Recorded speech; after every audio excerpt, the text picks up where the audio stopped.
મિત્રો આજે આપણે એક તદ્દન નવા ટોપિક સાથે ચર્ચા કરવાની છે તો વિડીયોને શેર કરજો, લાઇક કરજો, કમેન્ટ કરજો અને બને તેટલા મિત્રો સુધી શેર કરો. તો આજનો ટોપિક છે લવ લાઈફ લાઈવ રહે એ માટે શું કરશો. પહેલું એ કે પ્રેમને વ્યક્ત કરવો જરૂરી છે. તમે શરમાળ હો અને ડાયરેક્ટલી લાગણી વ્યક્ત કરી શકતા નથી તો એ માટે તમને તૈયાર કરો.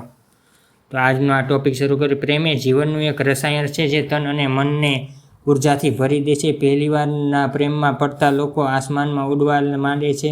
દુનિયા આખી એમના માટે જ કલરફુલ બની જાય છે. પણ અડધો અડધ કિસ્સામાં પ્રેમનો પરપોટો ફૂટી જાય ત્યારે જીવન ઝેર જેવું લાગે છે.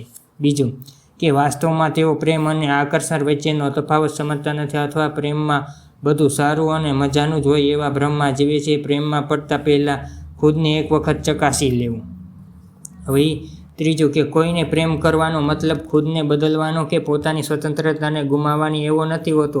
જ્યારે તમે કોઈના પ્રેમમાં પડો છો ત્યારે જે પરિવર્તન આવે છે બિલકુલ સાહજિક હોવું જોઈએ. ગમતી વ્યક્તિ સાથે જિંદગી ગુજારવાની ઈચ્છા હોવી જોઈએ કે પ્રેમમાં જરૂરી છે.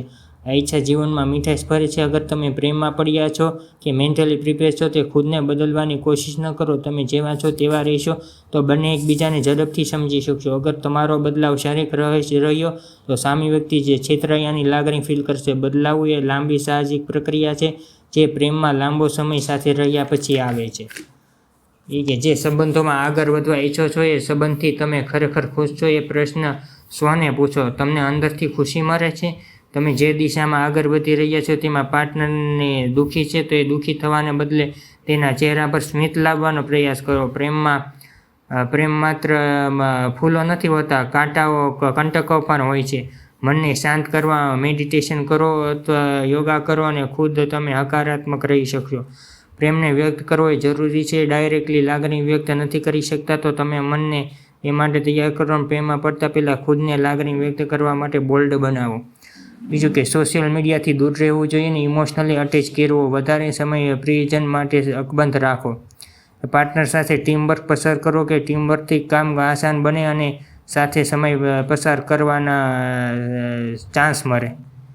અને મિત્રો બને તેટલું કપલે વધારે સાથે સંબંધ રહેવો જોઈએ અને બીજા લડાઈ ઝઘડા કુટુંબના હોય તે બંને એક બાજુ મૂકીને પોતાને એક રોમાંચ અને રોમેન્ટિક સંબંધ સાથેની એક લાગણી ફીલ થવી જોઈએ. અને આપણે કોઈને વચ્ચે ઝઘડાને લાવવા પર ન જોઈએ. અને સેલિબ્રિટી, હીરો, હિરોઈન વગેરે જેવાનું જીવનને અનુકરણ કરવાને બદલે તમે જેવા છો તેવી જ રીતના જીવન જીવો અને લવ લાઈફ લાઈવ રહે એ માટે સતત મહેનત કરતા રહો.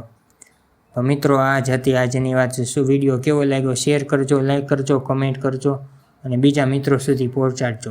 Thank you.